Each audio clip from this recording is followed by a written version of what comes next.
How's it going, YouTube? It's Elliot here. Welcome back to the channel and welcome back to another Elliot Reads video, guys. I'm going to be doing my September wrap-up. Yes, it's very late, I know. But here we are. We're going to do a wrap-up for September. As you know, I read 5 books in September. Yeah, they are. I read Thursday Miller Club and the Ekatar series up to book 4. Well, 3 and then a novella. So yeah, I'm going to go through the books, my opinions, ratings, a little bit more about what they're about, and yeah, this will contain spoilers for the book, so if you don't want to be spoiled of what any of the books are about, then please don't watch any further. But we're going to get straight into it, and let's see what I've thought about these books that I read this month. Let's get into it. Okay guys, the first book I read was The Thursday Mailer Club by Richard Osman.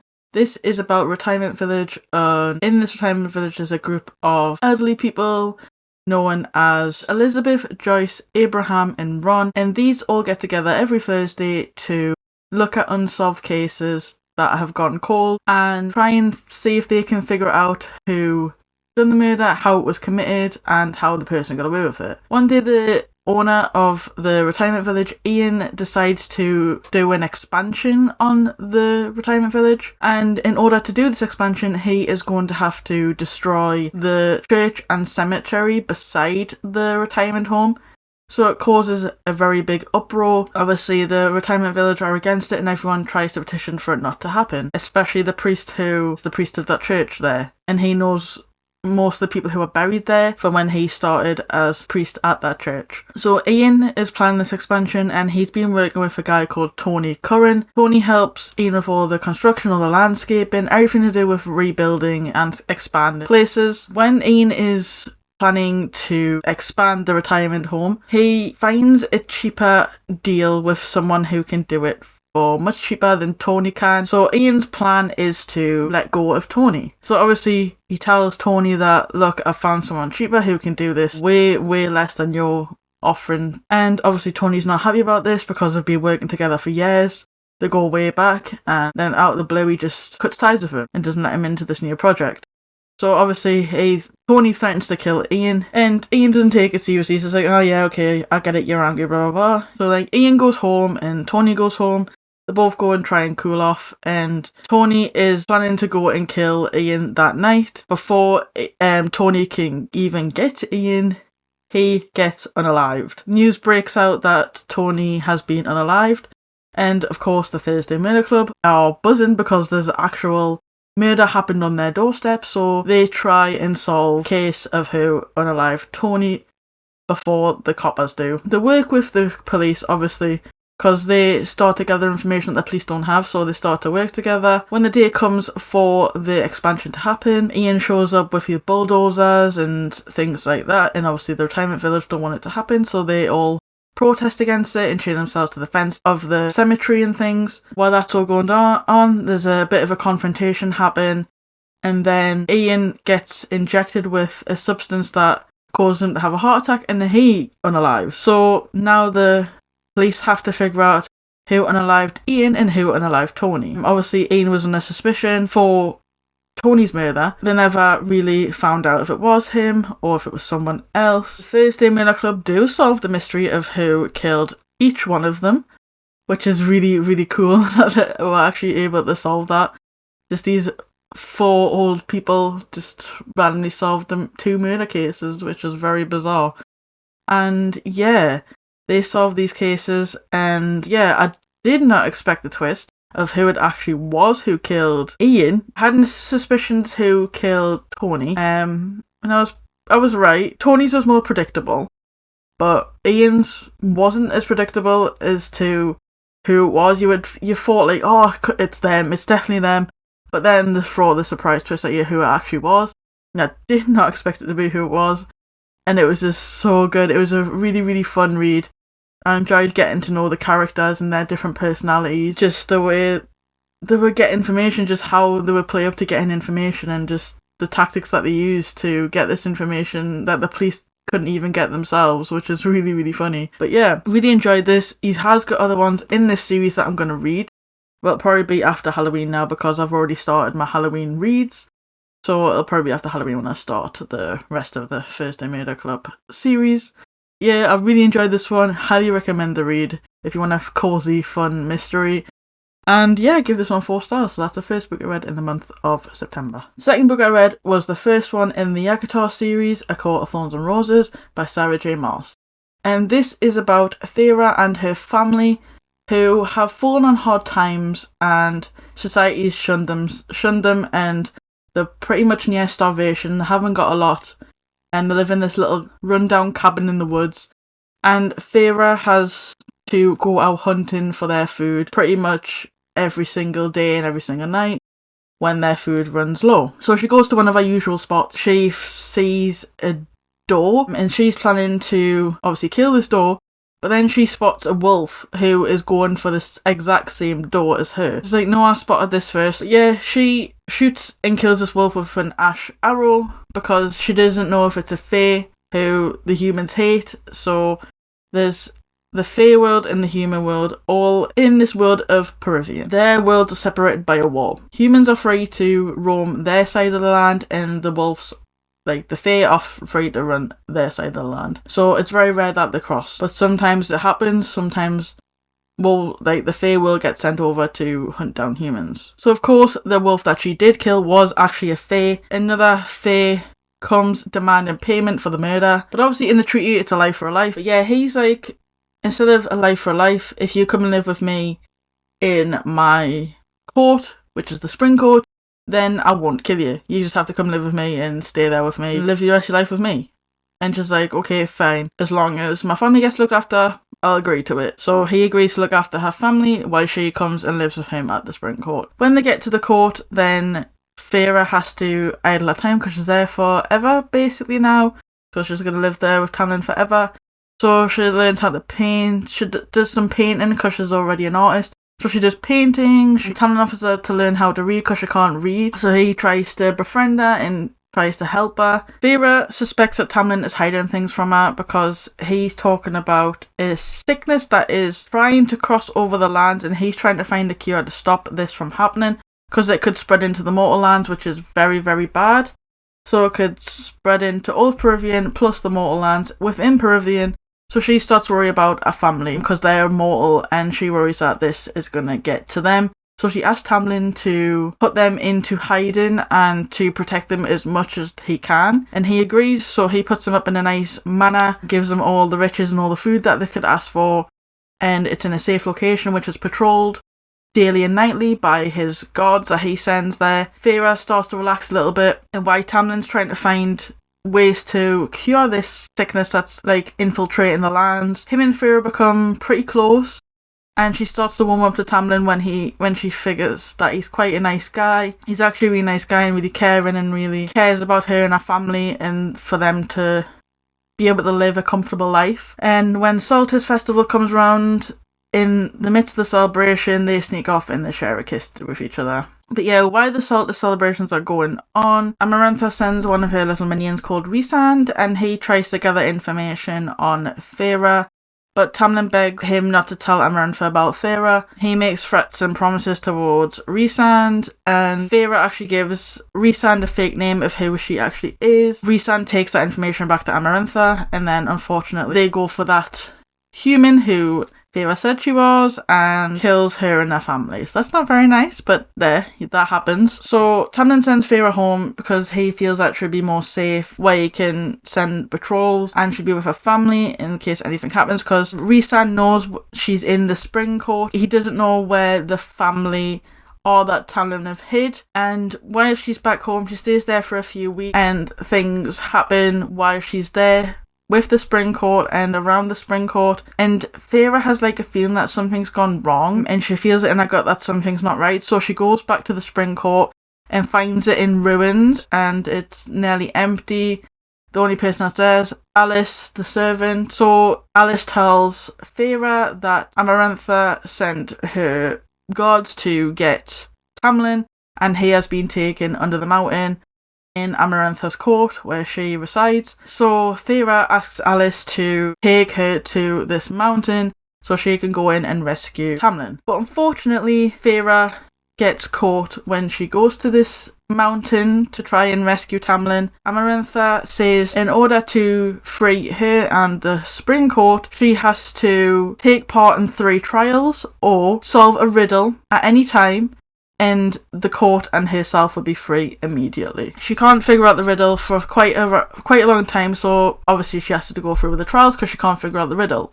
And each one is more brutal than the last. Most things are broken, like her arm's broken, she's badly wounded, she starts to get infections. And then Rhysand goes down the dungeon where she's kept, and he makes a deal with her. He says, I'll heal you, and I'll keep you healed throughout all these trials if you agree to come and live with me in my court for a week every single month of the calendar year. But the pain is getting too excruciating for her, and she's literally going to die if she doesn't get help. So she agrees. She goes, okay, fine, help me and I'll agree to this. So he makes up a bargain with her, and it gets tattooed on her arm and a hand, which is a confirmation of the deal that they made. A third and final task is to kill some people. When she lifts the hood off the third one, she finds it's Tamlin, and obviously she can't do it. She's like, I can't do this, I won't do this. So Amarantha starts like torturing her basically, and then she finally solves the riddle that Amarantha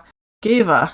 But it's too late. I won't say why it's too late, but it's too late. Tamlin attacks and puts an end to Amarantha. The Fae of the courts offer Feyre magic, and that turns her immortal and into a Fae. And then obviously on the mountain's destroyed, everyone's free, including Tamlin, Rhysand, all the courts that were under the mountain, and they all go home. And that is the end of book 1. Oh my god, it was insane. I loved getting introduced to all the characters, introduced to the lands of like the Spring Court in Perithian, and seeing what their life was like Feyre's life was like as a human, and then what her life was like going to live with Tamlin. It was very, very cool, and I liked seeing the story of them to develop and sort of fall in love with each other and become really close with each other, and it was really, really sweet. I did give this one 4 stars, so that was the second book I read in the month of September, and the first one of the ACOTAR series that I read. The third book I read in the month of September was A Court of Mist and Fury, which is the second one in the ACOTAR series, again by Sarah J. Maas, and this picks up 3 months after the events of A Court of Thorns and Roses. And Feyre and Tamlin are back at the Spring Court, and Tamlin and Feyre are engaged to be married. But things aren't going well in their relationship as they thought it was. Feyre starts suffering from nightmares from the things that happened under the mountain. She starts to become like physically ill. She's not eating. She's having the nightmares. She becomes really withdrawn into herself. And Tamlin kind of pretends not to notice that this is going on, which is really dickish of him. He kind of like restricts her from doing a lot of things, so she wants to go into like the village and check on like the mortal people and the humans and things, but he says no to keep her safe. Tamlin brings in this high priestess of Perithian called Ianthe, and Ianthe and Feyre become very close, and she helps Feyre pretty much plan the wedding. Feyre starts to open up quite a lot to Ianthe and tells her quite a lot about her personal life, like her family, where they're located, and what her sisters are like, what her father's like what her life was like growing up, how she feels about being at the Spring Court and being with Tamlin and things like that. And then the big day finally comes where Tamlin and Feyre are to be wed, and she feels like she's not emotionally there to make the decision of if she wants to actually marry Tamlin and spend the rest of her life with Tamlin. And on the day of the wedding,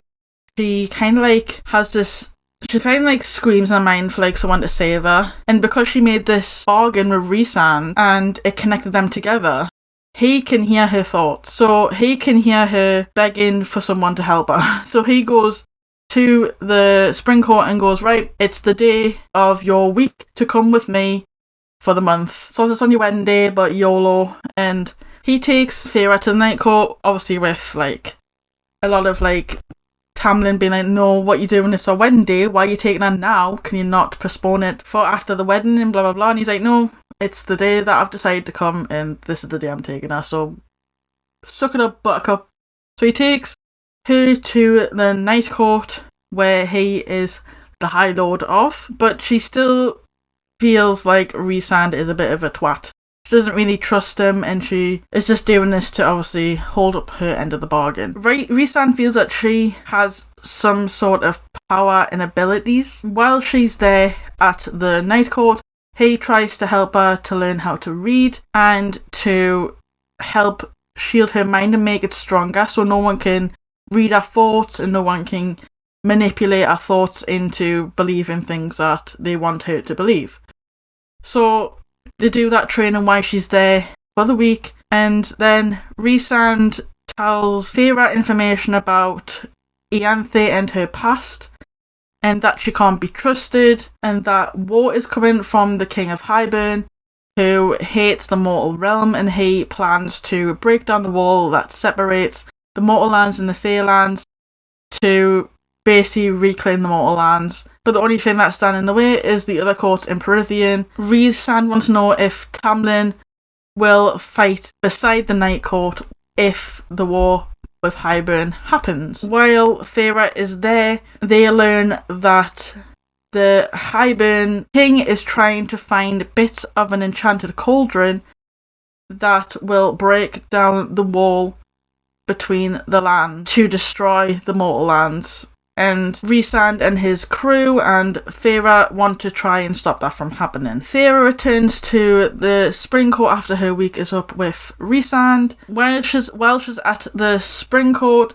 she keeps begging Tamlin to let her train with Lucien and become stronger, so if a threat does come and the War of Hybern does happen, she's prepared to help and stand beside Tamlin to fight. But he keeps saying no.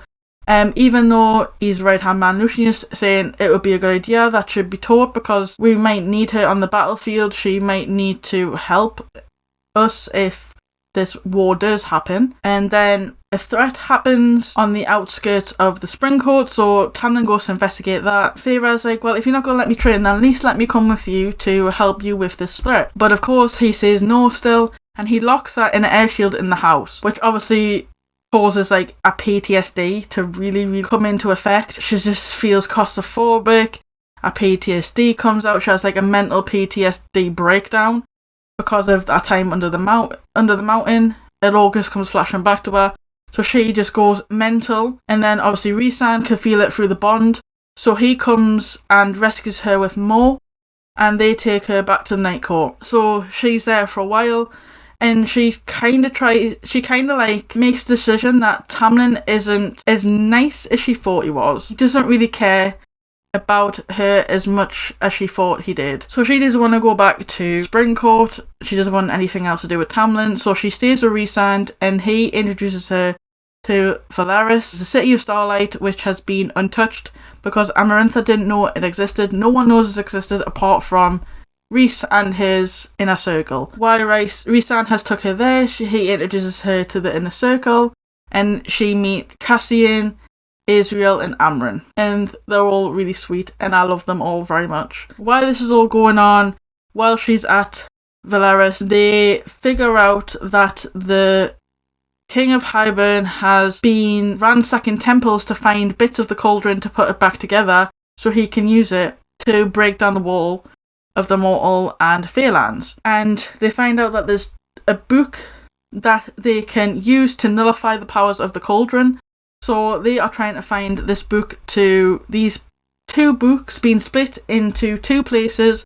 One is at the Summer Court with a High Lord called Tarquin, and the other part is with the Mortal Queens. While Amren is trying to figure out what the book means and how to nullify the cauldron through the book, because she's the only one that can read these books because it's written in a language that only she can understand. So she's trying to decipher what the book means, while Feyre is getting trained by Israel and Cassian, learning how to fight and how to hone her magic to as powerful as it can be. And then while this is all going on, then Feyre learns that her and Rhysand are actually mates, so they're destined to pretty much be together. Obviously they become an item in the start, like getting together, but obviously she still feels guilty that this is happening while she's not that long been away from Tamlin. So once they have both sides of the book, they decide to go and sneak into Highburn to nullify the cauldron. So all Thera has to do is touch the cauldron and then repeat the words that Amren tells her to. For order Rhysand to prove that him and his court are worthy of having this book, they showed the Mortal Queens Velaris and where it was located, and the Mortal Queens betrayed them and sold that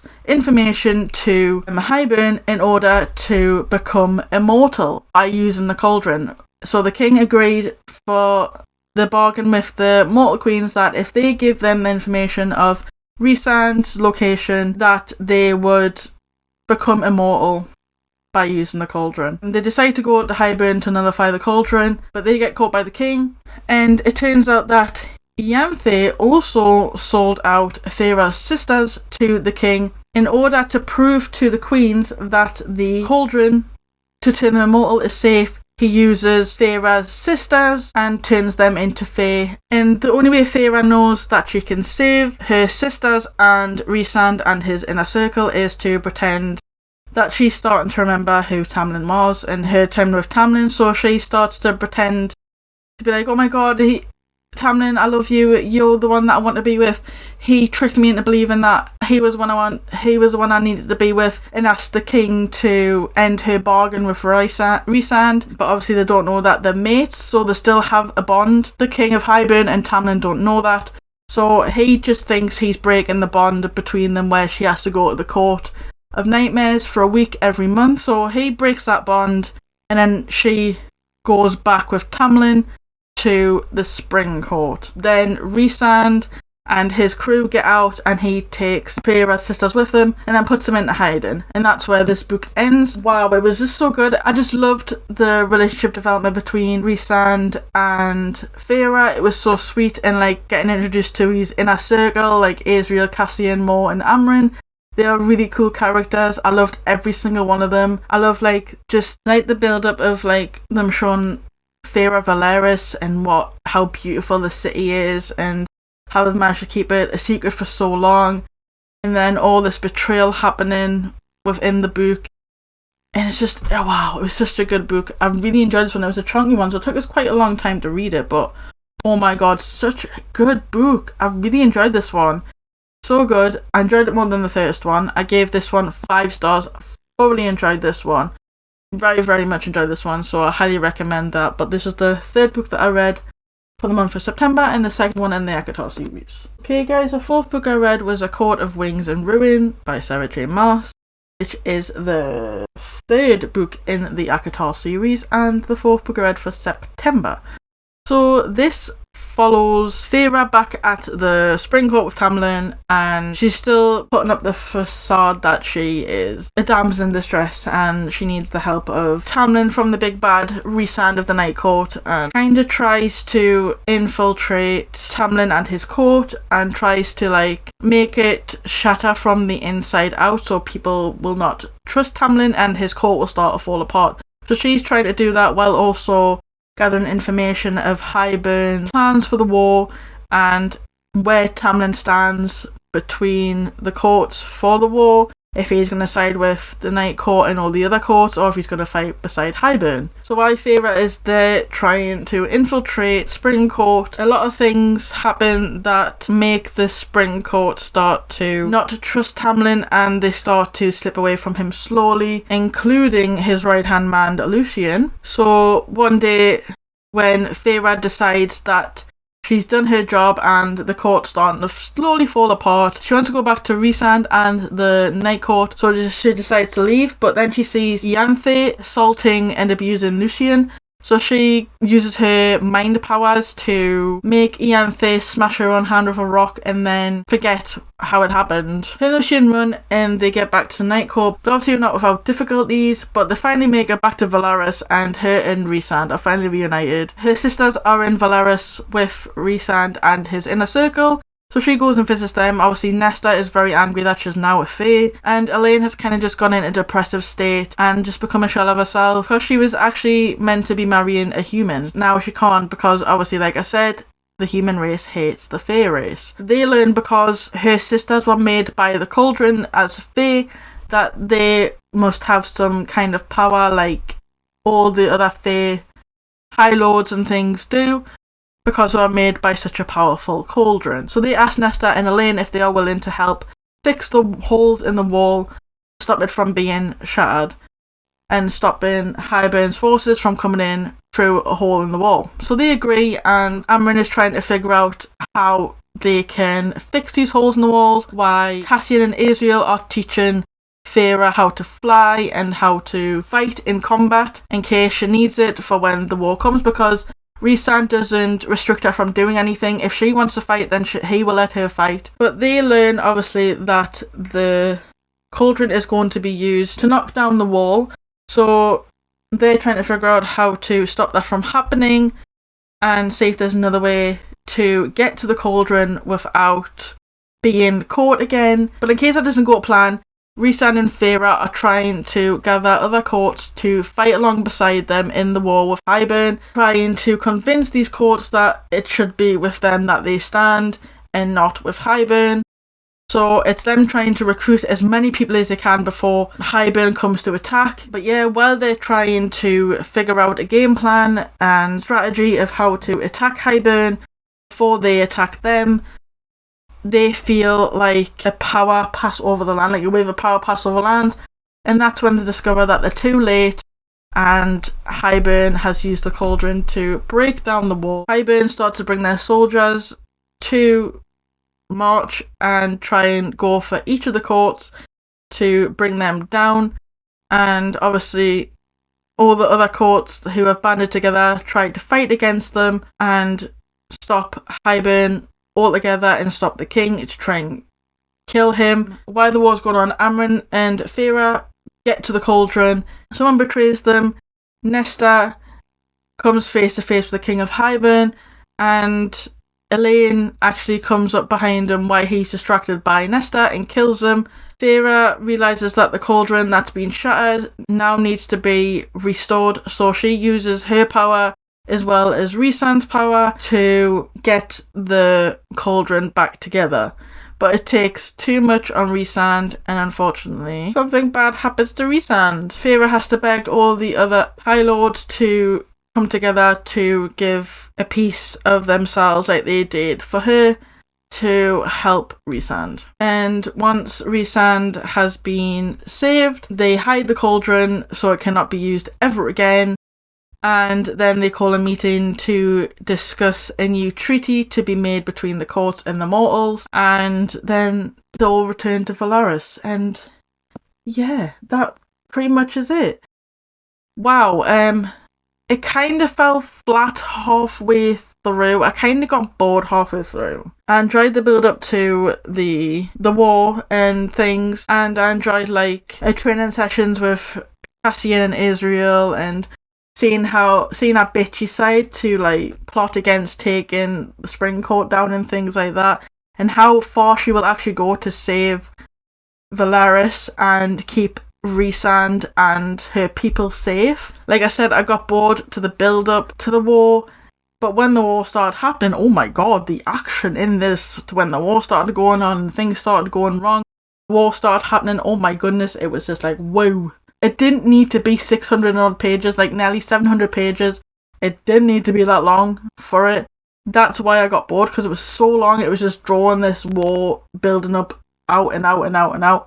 Did not need to be 600 odd pages. Could have done that in like 300-400, if I'm honest. But yeah, this one took me the longest because it's a very big chunky boy. But anyways, that was the third book in the ACOTAR series that I read, and I gave it a 4-star. I highly recommend the ACOTAR series. I've really enjoyed it so far, the ones that I've read. This one was really good as well. Like I said, it dipped a little bit, but it was still good. Really enjoyed it. Didn't need to be as big as it was, but anyways, I got through it and I done it. But that was the 4th book that I read for the month of September, and the 3rd in the ACOTAR series. Highly recommend it. Give it 4 stars. Right guys, the 5th and final book that I read was A Court of Frost and Starlight. Again, 3.5 of the ACOTAR series. It's not exactly a full-on story, it's a novella, so it's like a filler kind of thing.